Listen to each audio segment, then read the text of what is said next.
আসসালামু আলাইকুম প্রিয় দেশবাসী।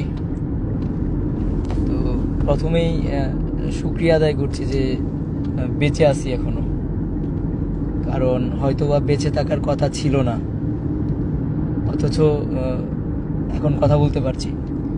বিভিন্ন ষড়যন্ত্র প্রতিনিয়তই ঘিরে আছে এবং বিভিন্নভাবে আমাদেরকে বিভিন্ন বিপদের সম্মুখীন করার চেষ্টা চলছে। আমরা আজকে এই আলিফ ভাইয়ের বাড়িতে গিয়েছিলাম। সার্জিস ভাই, হাসনাত ভাই সহ আমাদের সাথে 3টা গাড়ি ছিল। তো আমরা কবর জিয়ারত করতে গিয়েছিলাম। চট্টগ্রামের কর্মসূচি শেষ করে আমরা কবর জিয়ারত শেষে ফেরার পথে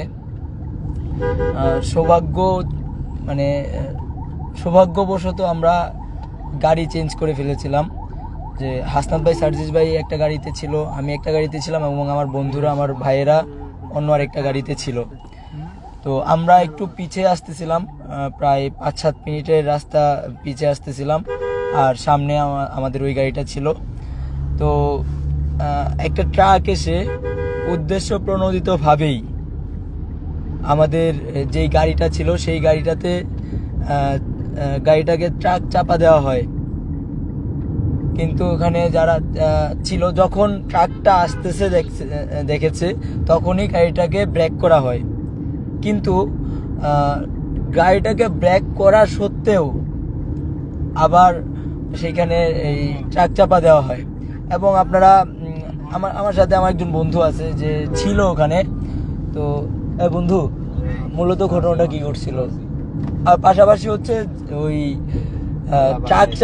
গাড়িতে ট্রাক চাপা দেওয়ার পরেও আমাদেরকে যে সকল ভাইয়েরা ছিল ওই লোহাগড়ার, ওই আলিফ ভাইয়ের এলাকার, ওনারা আমাদেরকে এগিয়ে দিতে আসতেছিলেন।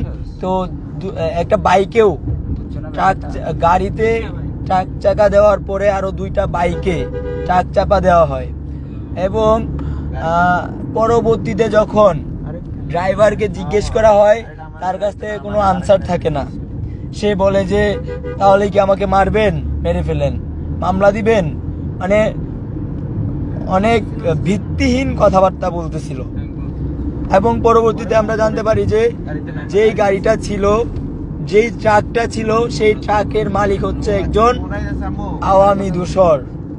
সে এখন পলাতক আছে, তার বিরুদ্ধে মামলা করা হয়েছে। আসলে আমরা জানি না আমাদের নিরাপত্তাটা কোথায়।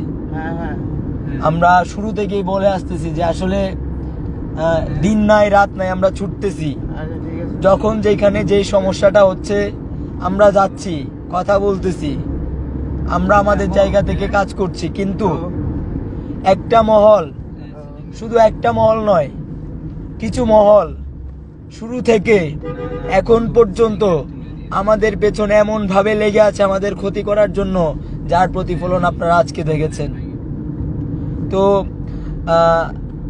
আমরা আসলে জানি না যে আজকে আমি আমার আব্বার সাথে বা আম্মার সাথে ফোন কল করার পরে আবার পরবর্তীতে আর কখনো আমি আমার আব্বু আম্মুর সাথে কথা বলতে পারবো কিনা সেই নিশ্চয়তা আমাদের নেই। আমরা যেই মানুষগুলো আছি, আমাদের কারোরই সেই নিশ্চয়তাটুকু নেই। তো আমার কাছে মনে হয় এটা সার্জিস, হাসনাত বা আমাকে মেরে ফেলার জন্য এটা করা হয় নাই। এটা বৈষম্যবিরোধী ছাত্র আন্দোলন, অর্থাৎ বাংলাদেশের সাধারণ জনতার স্বপ্নকে মেরে ফেলার জন্য এটা করা হয়েছে। এবং প্রতিনিয়ত প্রত্যেকটা জায়গায় এখনো এই ষড়যন্ত্রগুলা চলছে। মানে মুভি স্টাইলে যেভাবে বিভিন্ন নেতাদেরকে বা হচ্ছে চক্রান্ত করে, ষড়যন্ত্র করে, ট্রাক চাপা দিয়ে, ট্রেন চাপা দিয়ে, বিভিন্নভাবে রোড অ্যাক্সিডেন্ট করিয়ে মেরে ফেলা হয়, ঠিক একইভাবে প্ল্যানটা করা হয়েছে আমার কাছে মনে হয়।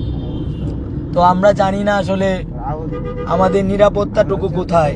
কিন্তু পরিষ্কারভাবে বলতে চাই, এগুলা করে আমাদেরকে দাবায় রাখতে পারবেন না। একজন হাসনাত, একজন সার্জিস মারা গেলে বাংলাদেশে এখন হাজার হাজার সার্জিস হাসনাত আছে। বাংলাদেশে কথা বলার জন্য হাজার হাজার এখন সার্জিস হাসনাত আছে। একজন সার্জিস হাসনাতকে মেরে ফেলে যদি মনে করেন যে বাংলাদেশকে বা হচ্ছে এই আমাদের যেই স্বপ্নটা দেখছি, আমরা যেই বাংলাদেশের স্বপ্ন দেখছি, সেই বাংলাদেশের স্বপ্নটাকে ভুলিয়ে দেবেন, তাহলে আপনারা বুকার স্বর্গে আছেন। অথবা যদি ভেবে থাকেন এই 2-4 জনকে মেরে ফেলে আবার আওয়ামী পুনর্বাসন হবে বা স্বৈরাচারীরা আবারও দেশে ফিরে আসবে, এই স্বপ্ন ভুলে যাবেন। তাই পরিষ্কারভাবে বলতে চাই, যারা এই হত্যাকাণ্ড ঘটানোর ষড়যন্ত্রের সাথে লিপ্ত ছিল, প্রত্যেককেই দ্রুত সময়ের মধ্যে বের করতে হবে এবং এই ঘটনার সুষ্ঠু তদন্ত করতে হবে। দেখেন, পরপর কিছু কিছু ঘটনা ঘটতেছে। গতকালকে আমার একজন সহযোদ্ধা আইনজীবী ভাইকে এই ইসকন জঙ্গি সংগঠন কুপিয়ে হত্যা করেছে। আজকে আমাদেরকে ট্রাক চাপা দিয়ে মেরে ফেলার পায়তারা করেছে। এই ঠিক একইভাবে প্রতিনিয়ত কোনো না কোনো ষড়যন্ত্র চলছে, কোনো না কোনো ষড়যন্ত্র চালিয়ে যাচ্ছে আমাদেরকে দাবিয়ে দেওয়ার জন্য। তাই আমরা পরিষ্কারভাবে বলতে চাই, এখনো যে আওয়ামী দোসররা ঘোরাফেরা করছে, মুক্ত হাওয়ায় ঘুরে বেড়াচ্ছে, এর ফলস্বরূপ আপনারা আপনাদের সন্তানদের লাশ দেখতে পারবেন। হয়তোবা দেখেছেন, গতকালকে আপনাদের একজন সন্তানকে কুপিয়ে হত্যা করেছে। এটা হচ্ছে আওয়ামী লীগের দৃষ্টান্তমূলক এখনো শাস্তি প্রদান না করার ফসল। যদি আরো লেন্দি হয়, আপনারা যদি এই স্থবিরতার ভেতরে থাকেন, সিস্টেমের ভেতরে থাকেন, তাহলে হয়তোবা আরো লাশ দেখতে হবে পরবর্তীতে। তাই আমরা পরিষ্কারভাবে বলতে চাই, সিস্টেম যদি ভাঙতে হয় তাহলে সিস্টেম ভাঙেন। সিস্টেম ভেঙে যারা এখন আওয়ামী দোসররা খোলা হাওয়ায় ঘুরে বেড়াচ্ছে, প্রত্যেককেই দৃষ্টান্তমূলক শাস্তি প্রদান করতে হবে, প্রত্যেককেই দ্রুত সময়ের মধ্যে গ্রেপ্তার করতে হবে। প্রশাসনের এই স্থবিরতা আমরা দেখতে চাই না। আমরা পরিষ্কারভাবে বলতে চাই, যারা এখনো স্বৈরাচারের দোসরেরা প্রশাসনের গুরুত্বপূর্ণ জায়গাগুলোতে বসে আছে এবং সিস্টেম দেখাচ্ছে, প্রশাসনের স্থবিরতা বিরাজমান করছে, তাদেরকে দ্রুত সময়ের মধ্যে নির্মূল করেন, সমূলে নির্মূল করেন প্রয়োজনে। কিন্তু আর যদি কাল ক্ষেপণ করেন, তাহলে এর ফলাফল বাংলাদেশ ভালো দেখবে না।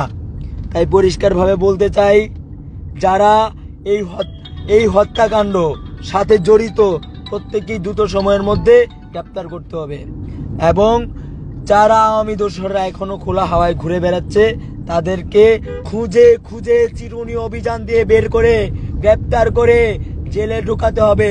জেলে ঢুকানোর সময় যেন মনে না হয় তারা শ্বশুর বাড়িতে যাচ্ছে। আমাদের আলেম ওলামাদেরকে তারা জিঞ্জির পরিয়ে, শিকল পরিয়ে টেনে হিস্টে নিয়ে যেত, আর তাদেরকে ডাব খাওয়ানো হয়, শ্বশুর বাড়ির আদর করা হয়।